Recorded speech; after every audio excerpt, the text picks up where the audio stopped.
When he's massaging the scalp, he could make it so loose, he could actually pinch some of the actual tissue. He said it becomes unstuck from the cranium.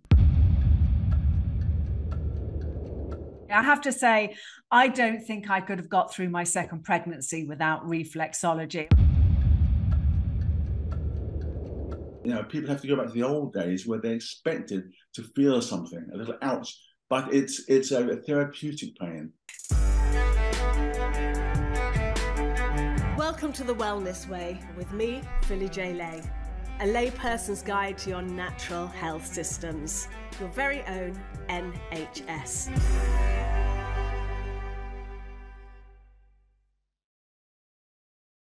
Hello, lovely people, and welcome to another fantastic episode of The Wellness Way.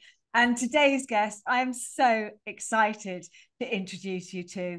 This is a man that has been working as a physiotherapist for 55 years. He is quite extraordinary, and he is still advancing the techniques of everything that he's learned. He's been a pioneer in the subject that I'm going to talk to him about today. And so without further ado, I'm not going to waste any time. I'm going to introduce you to Tony Porter. Hello, Tony. Thank you so much for coming on the show. Hello, Phyllis. Thank you very much for inviting me. So first of all, I would like the audience to get to know you.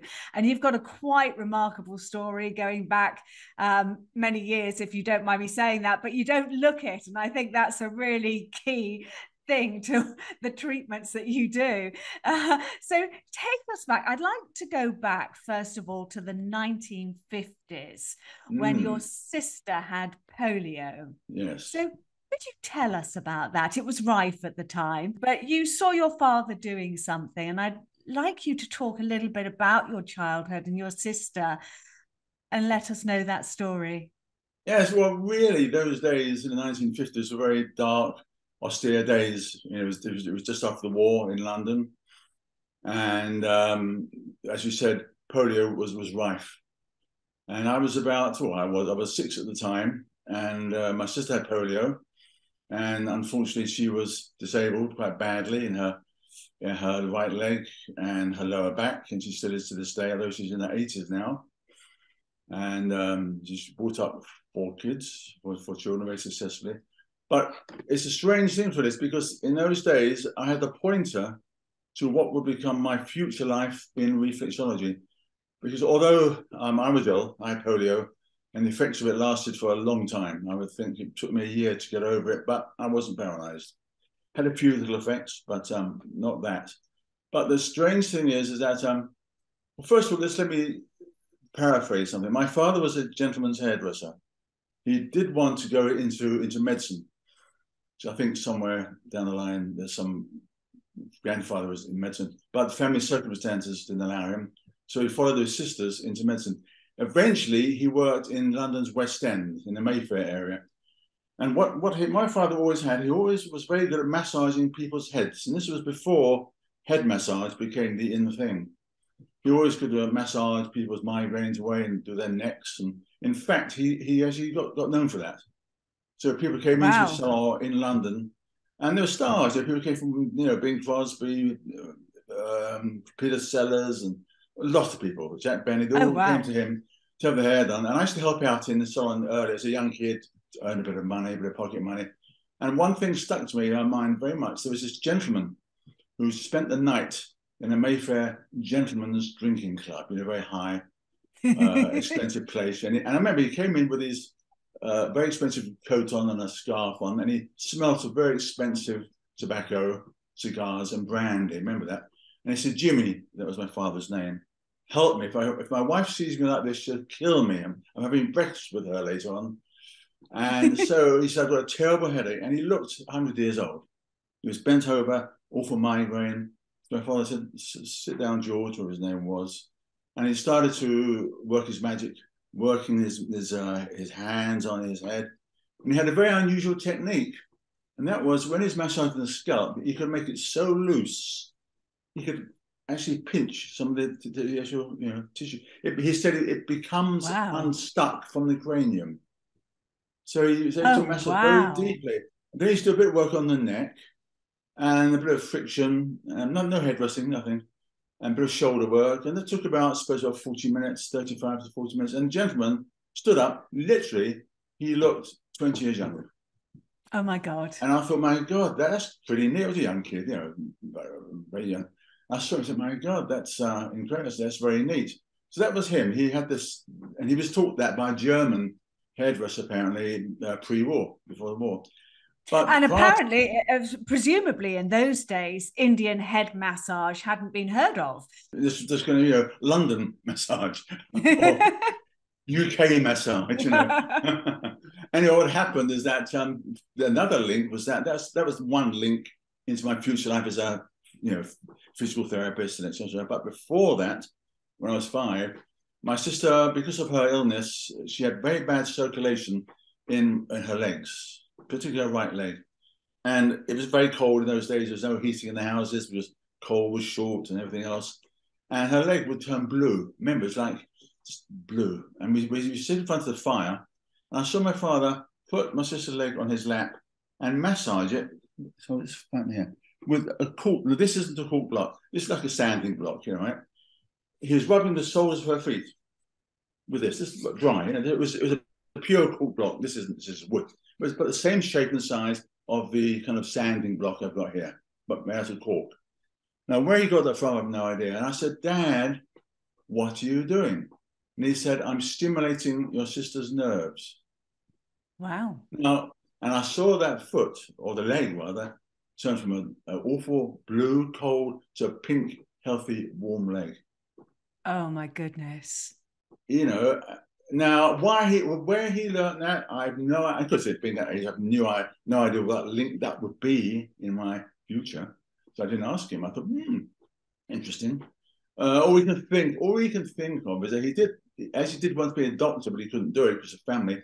He did volunteer to do a 6 months field trauma assistant surgeon. Field trauma assistant surgeon, which meant being in a hospital for 6 months. So he learned a lot there, and he may have been taught something like that there. I don't know, about stimulating perhaps injured people's nerves. I don't know. He may have learned it there. So that was the link. I was 5 then, so it's always been there, you know. Yeah. So that was there was 2 links. First, massaging my sister's foot or feet, and then seeing him massage these people, says, and actually rejuvenate them, you know. It's extraordinary. It's extraordinary. Yeah. I have to say, I don't think I could have got through my second pregnancy without reflexology. And we'll talk about pregnancy and reflexology later, because it's quite, there are some rules to it, aren't there? But I was like a big beached whale. I was just ginormous. And I felt terrible the whole time, and I couldn't move. And without the reflexology, I don't think I could have got through it. It completely changed my life. And I think up until that moment in time, I had been maybe a little bit skeptical about reflexology. If I'm honest, I'd had it, and I thought it was kind of no more than a foot tickle, if you like. Yes. But I didn't want to, I was pregnant, so I wasn't going to take any medication whatsoever. And I was trying to keep me and my baby as healthy as possible. And I thought, right, I've got to do something. So I had this wonderful woman I was so huge, I could barely walk. So she said, I'll come round to your house and do it. And she came round once a week. And she used to come on a Thursday, and by the Wednesday afternoon, I was flagging so badly, kind of thinking, oh my God, I can't wait for tomorrow to come. So can you explain to us what reflexology is and how it works, why it works? Well, I mean, we have some ideas. First of all, getting back to your experience in pregnancy, I had the good fortune of meeting a very prominent gynecological surgeon, and he knew about my work, and so he asked me to work with him, not with him in his surgery, but in his practice. And we treated a lot of ladies there, thousands possibly over 12 years, who had menstrual problems, infertility problems, and things like that. So what we did use the forerunner of the live imaging. I think it was a Doppler machine. This is a long time ago. We had a Doppler which would measure various criteria like blood flow, other things like that, you know. And anyway, I'll get back to stage. It was through that I got to work in pregnancy, things like that, in pregnancy. And what he found, I did things. I was told to do things that I would never do. I mustn't do in my training. Because I was told really? those days not to treat until the first trimester of that business. You know? And he said, treat right through. He said, these ladies have not gone full term, and they are the people that need treatment. So, so I said, really? Yeah, don't worry about it. And he said, you know, I was always thinking about the spleen 6 point. You know, acupuncture, so you mustn't stimulate the spleen or needle the spleen 6 point because it can cause contractions. But Lindsay always said, well, those contractions are not the labour contractions. They said that the users will contract in many things during pregnancy anyway, but they're not the contractions of labour. Okay, so you can. I'm not suggesting that you should do it. I'm just saying it's what I found. It's up to you whether you do that or not. You know, I'm not saying I do, but I'm not suggesting anyone out there does that. But you know, that's what he found and what he saw those years back. So you did that study in 1985, I believe. Yeah, and 84 to 85, that year, yeah. So and it was a clinical pilot, wasn't it? It was pilot, yes. And then after that, we were going to line up a proper 2-year double-blinded thing, but unfortunately, he died after the first one. Yeah, because before he was a surgeon, he was studying geology in South Africa, and his subject was asbestos. So they would blow up an asbestos mine and lower the students down and collect the dust. So you know what that leads to. 30 years down the line, and he suddenly told me one day, Tony, I won't make those trials. I won't be around. So we could never do it, really. And also to raise funding for it in those days was so difficult to raise funding for the trial. It's easier now, perhaps, but as he said, if we had invented a drug, they'd been all over us. Oh, absolutely. Absolutely. Sorry to interrupt this podcast. Did you know I have an online series, the Wellness Way Faster Class, where you can learn all the wonderful things that you can do to heal yourself and have optimal health. Please go and check it out on phillyjlay.com. But here's a little teaser.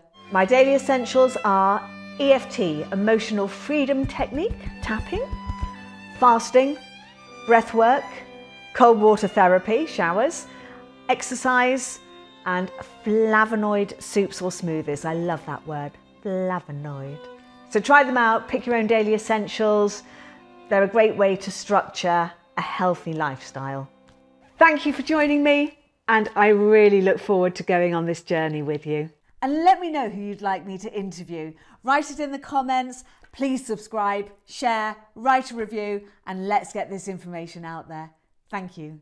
Couldn't make it up. The universe has a wonderful way of putting people in touch with each other. She said, and I can tell you that is depicting a chiropody kind of treatment.